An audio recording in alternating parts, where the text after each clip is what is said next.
Hi. അപ്പോൾ ഇന്ന് ആദ്യ സിദ്ധനെ പറ്റി സംസാരിക്കാം. ആദ്യ ഗുരുവായ സാക്ഷാൽ ദക്ഷിണാമൂർത്തി, അതായത് ശിവൻ, ശിവഭഗവാൻ തന്നെയാണ് ആദ്യ സിദ്ധനെന്ന് അഗസ്ത്യർ പറഞ്ഞ് ഇങ്ങനെ നമ്മൾ വായിക്കാൻ നമുക്ക് സാധിക്കും ഇപ്പോൾ.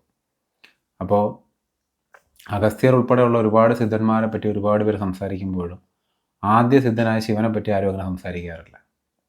ശിവനാണ് ആദ്യ സിദ്ധനെന്നും ശിവനാണ് എനിക്ക് ബോധിമലയിൽ വെച്ച് കൽപ്പമുറ ഉപദേശിച്ചു തന്നതെന്ന് അഗസ്ത്യമുനി തന്നെ അദ്ദേഹത്തിൻ്റെ ചില പാടലുകളിലൊക്കെ പറയുന്നുണ്ട്.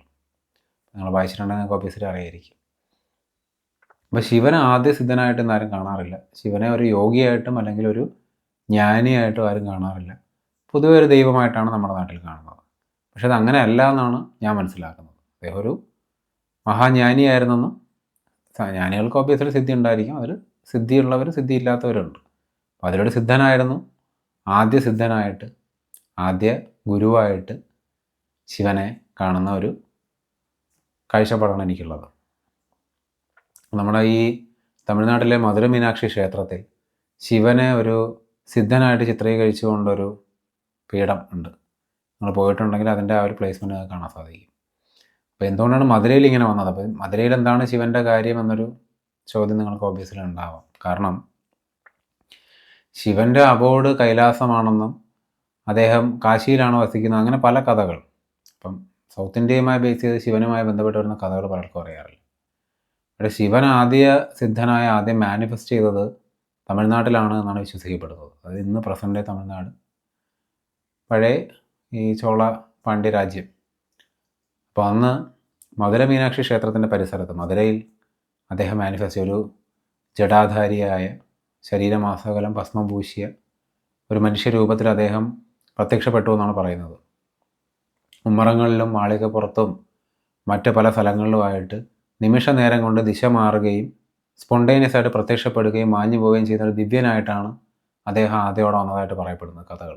കൊച്ചുകുട്ടിയെ പ്രായമുള്ള ആളാക്കി മാറ്റുകയും പ്രായമുള്ള ആളുകളെ കൊച്ചുകുട്ടികളാക്കി മാറ്റുകയൊക്കെ ചെയ്യുന്ന, അതായത് ഇന്നത്തെ ഒരു പോയിൻ്റ് ഓഫ് വ്യൂവിൽ നോക്കിക്കഴിഞ്ഞാൽ ഈ ടൈം, അതായത് കാലം, സമയത്തിൻ്റെ മാറ്റങ്ങൾ ഫാസ്റ്റായിട്ട് ഒരു വ്യക്തിയിൽ മാത്രം സമയത്തിൻ്റെ ഒരു മൂവ്മെൻറ്റ് സംഭവിപ്പിക്കുന്ന അങ്ങനെ ചില അൺഎക്സ്പ്ലെയിനബിൾ ആയിട്ടുള്ള കാര്യങ്ങളൊക്കെ ചെയ്യുന്ന ഒരു വ്യക്തിയായിട്ടാണ് സിദ്ധനെ ഈ കഥകളിലൊക്കെ പറഞ്ഞ് ഞാൻ കേട്ടിട്ടുള്ളത്. പഴയ കാലഘട്ടത്തിൽ മധുരയിൽ അപ്പിയർ ആയപ്പോൾ ഉള്ള കാര്യമാണ് പറയുന്നത്.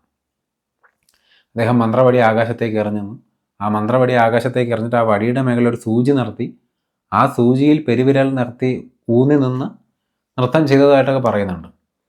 ഇത് പൊതുവേ തിരുവിളയാടലുകളിലാണ് പറയുന്നത്. തിരുവിളയാടലിൽ ഈ ശിവൻ്റെ 64 വിളയാടലുകളെ പറ്റി പറയുന്നുണ്ട്. വേറൊരു പുരാണത്തിൽ ഇതുപോലെ തന്നെ 64 ശിവലീലകളെ പറ്റി പറഞ്ഞ് ഞാൻ പോകുന്നത് വായിച്ചിട്ടുണ്ട് എപ്പോഴും. അപ്പോൾ ഈ തിരുവിളയാടലിലാണ് ശിവൻ തമിഴ്നാട്ടിലുണ്ടായിരുന്ന സമയത്ത്, അതായത് മധുരയിൽ സിദ്ധനായ അപ്പിയറായ സമയത്ത് ചെയ്ത കാര്യങ്ങളെപ്പറ്റി വിശദീകരിക്കുന്നത്.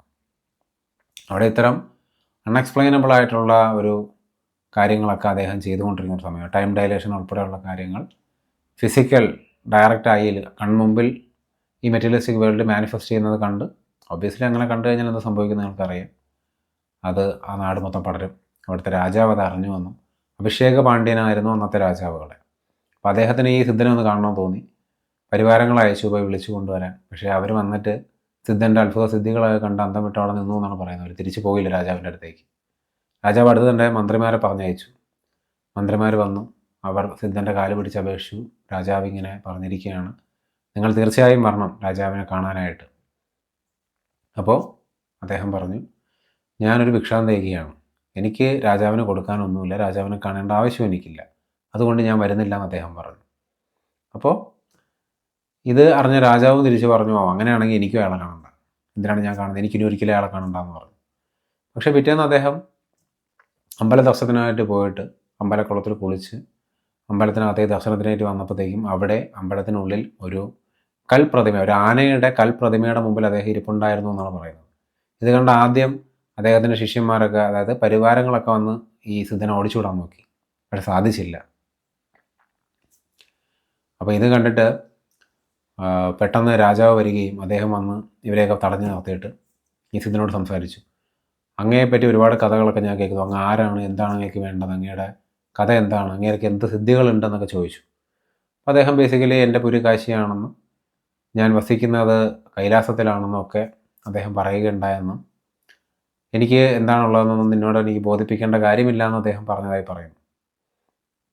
ഇതൊരു ജ്ഞാനിയാണെന്ന് തോന്നിയിട്ട് രാജാവിൻ്റെ സംശയം അടങ്ങാത്തത് കൊണ്ട് രാജാവിന് അപ്പോൾ കാഴ്ചവെക്കാനായി ആരോ കൊണ്ടുവന്നൊരു വലിയ കരിമ്പിൻ കഷ്ണം അദ്ദേഹം എടുത്ത് ഈ സിദ്ധൻ്റെ മുമ്പിൽ വെച്ചിട്ട്, നിങ്ങൾ ശരിക്കും മഹാജ്ഞാനിയാണെങ്കിൽ ആ പ്രതിമയായിട്ടുള്ള ആനയെ കൊണ്ട് ഈ കരിമ്പ് കഴിച്ച് കാണിപ്പിക്കാമെന്ന് രാജാവ് ചോദിച്ചു എന്നാണ് പറയുന്നത്. ഇത് കണ്ട് ചിരിച്ച സിദ്ധൻ പറഞ്ഞത്, എനിക്കതിൻ്റെ യാതൊരു ആവശ്യവുമില്ല. ഞാൻ എന്തിനാണ് നിങ്ങളെ ബോധിപ്പിക്കേണ്ട ആവശ്യം? ഈ ഒരല്പവിദ്യ ഉള്ളവനെ തന്നെ എല്ലാവരും വണങ്ങുന്ന കാലമാണ്. അപ്പോൾ ഇത്രയും വിദ്യകളുള്ള എന്നെ വണങ്ങാൻ കോടിക്കണക്കിന് ആൾക്കാരുണ്ടാവും. പിന്നെ ഞാൻ എന്തിന് നിങ്ങളെ മുമ്പിൽ ഇത് കാണിക്കണം? അല്ലെങ്കിൽ തന്നെ ആരെയും വിദ്യ കാണിച്ച് ഒരു അത്ഭുത പ്രതിഭാസം ക്രിയേറ്റ് ചെയ്ത ആളെ കൂട്ടേണ്ട ഒരു ആവശ്യം എനിക്കില്ല. എൻ്റെ ചുറ്റിനും സംഭവിക്കുന്ന മായക്കാഴ്ചകളെല്ലാം ആ ഒരു എനർജി സോഴ്സ് കൊണ്ട് തനിയെ സംഭവിക്കുന്ന കാര്യങ്ങളാണെന്ന് അദ്ദേഹം പറഞ്ഞു. രാജാവിന് ഉത്തരം അത്ര തൃപ്തികരമായിരുന്നില്ല. അതിനോടൊപ്പം തന്നെ ഈ നമ്മുടെ സിദ്ധൻ ഒരു കാര്യം കൂടെ പറഞ്ഞു, ഇങ്ങനെയൊക്കെ ആണെങ്കിലും നീ ചോദിച്ചതല്ലേ, ഇതിൻ്റെ ആഗ്രഹമല്ലേ, അപ്പോൾ ഒരു കാര്യം ഞാൻ കാണിച്ചു തരാമെന്ന് പറഞ്ഞിട്ട് അദ്ദേഹം ഈ കൽപ്രതിമയായ ആനയോട് പറയുകയുണ്ടായി, ഗജേന്ദ്ര ഈ കരിമ്പെടുത്ത് കഴിക്കൂ. അങ്ങനെ ആ കൽപ്രതിമ ആ കരിമ്പെടുത്ത് കഴിച്ചു എന്നാണ് കഥ. ഇതിന് പുറമേ തന്നെ അത് ആ രാജാവിൻ്റെ കഴുത്തിൽ കിടന്ന മാലയും രത്നമാലയും എടുത്ത് കഴിച്ചു എന്നാണ് പറയുന്നത്. അപ്പോൾ ഇത് കണ്ട് പെട്ടെന്ന് അറ്റാക്ക് ചെയ്യാനായിട്ട് ഓടിയെടുത്ത ഒരു വിഭാഗം അദ്ദേഹത്തിൻ്റെ പരിവാരങ്ങൾ, അതായത് രാജാവിൻ്റെ പരിവാരങ്ങൾ ഇത് കണ്ട് പെട്ടെന്ന് സഡനായി സ്റ്റക്കായി നിന്നു എന്നാണ് പറയുന്നത്. കാരണം അവർ ആനയെ ആക്രമിക്കാനാണ് വന്നത്. ഇത് കണ്ട് അവരെ ഒരൊറ്റ നോട്ടത്തിൽ സിദ്ധൻ നിശ്ചലമാക്കി എന്നാണ് പറയുന്നത്. അപ്പോൾ ഈ സംഭവങ്ങളെല്ലാം കണ്ടുന്ന രാജാവ് പെട്ടെന്ന് കരഞ്ഞുകൊണ്ട് സിദ്ധൻ്റെ കാലിലേക്ക് വീണെന്ന്, എന്നോട് ക്ഷമിക്കണമെന്ന്, എനിക്ക് മാപ്പ് തരണമെന്ന് ആവശ്യപ്പെട്ടു എന്നാണ് പറയുന്നത്. സിദ്ധൻ പറഞ്ഞു, ഓക്കെ, നിനക്ക് എന്താണ് വേണ്ടത് പറഞ്ഞോളൂ എന്ന് പറഞ്ഞു. അപ്പോൾ രാജാവ് പറഞ്ഞതായി പറയുന്നു, എനിക്ക് ഒരു പുത്രനെ തന്നാൽ മതി, നീ വേറെ ഒരു ആഗ്രഹവും എനിക്കില്ല എന്ന് പറഞ്ഞു. അപ്പോഴത്തേക്കും സിദ്ധൻ പറഞ്ഞു എന്നാണ് പറയുന്നത്, നിനക്കൊരു നല്ല പുത്രൻ ഉണ്ടാവും, അതുമാത്രമല്ല നിനക്ക് നല്ല ആയുരാരോഗ്യ സൗഭാഗ്യങ്ങളും ഉണ്ടാവും. ഇതിനൊക്കെ പുറമെ നിൻ്റെ വാർദ്ധക്യകാലത്ത് നിനക്ക് ശിവസായുജ്യം അടയാനുള്ള അനുഗ്രഹവും ഞാൻ തരികയാണ് എന്ന് പറഞ്ഞതിന് ശേഷം സ്പോണ്ടേനിയസ് ആയ ഒരു ഇടിമിന്നൽ പോലെ ആ ക്ഷേത്രത്തിലെ ശിവലിംഗത്തിലേക്ക് ഈ സിദ്ധൻ പ്രാപിച്ചു എന്നാണ് പറയപ്പെടുന്നത്. അപ്പം ഇതാണ് ശിവനുമായി ബേസ് ചെയ്ത് വരുന്ന കഥ. ഈ ശിവനെ സിദ്ധനായി പ്രതിഷ്ഠിക്കുന്ന വേറെ ഒരുപാട് കഥകളുണ്ട്. ഈ കഥയാണ് എനിക്ക് കുറച്ചുകൂടി ഇഷ്ടമുള്ളൊരു കഥ, അതുകൊണ്ടാണ് ഞാനിത് പറഞ്ഞത്. ഇതിന് പുറമേ തന്നെ ഈ പല ഇതുപോലുള്ള പാടലുകളിലൊക്കെ ശിവന് 8 ശിഷ്യന്മാർ ഉണ്ടായതായിട്ട് പറയുന്നുണ്ട്. അതിലൊന്ന് അദ്ദേഹം ദക്ഷിണാമൂർത്തിയായിരുന്ന സമയത്തുണ്ടായിരുന്ന ഈ സനകമുനിമാരാണ്. സനകൻ, സനന്ദൻ, സനൽകുമാരൻ, സനാതനൻ, അവരിത്രയും പേരും. പിന്നീട് അദ്ദേഹത്തിൻ്റെ മറ്റു 4 ശിഷ്യന്മാർ പതഞ്ജലി, അഗസ്ത്യർ, വ്യാഘ്രപാദർ, പിന്നെ തിരുമൂലർ, ഇത്രയും പേരാണുള്ളത്.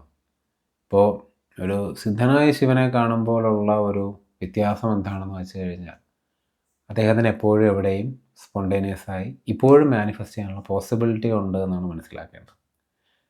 അപ്പോൾ ഒരു ദൈവമായി കാണുന്നതിനേക്കാളും ശിവനെ ഒരു ജ്ഞാനിയായി കാണാനാണ് എനിക്ക് താല്പര്യം. Okay, thank you.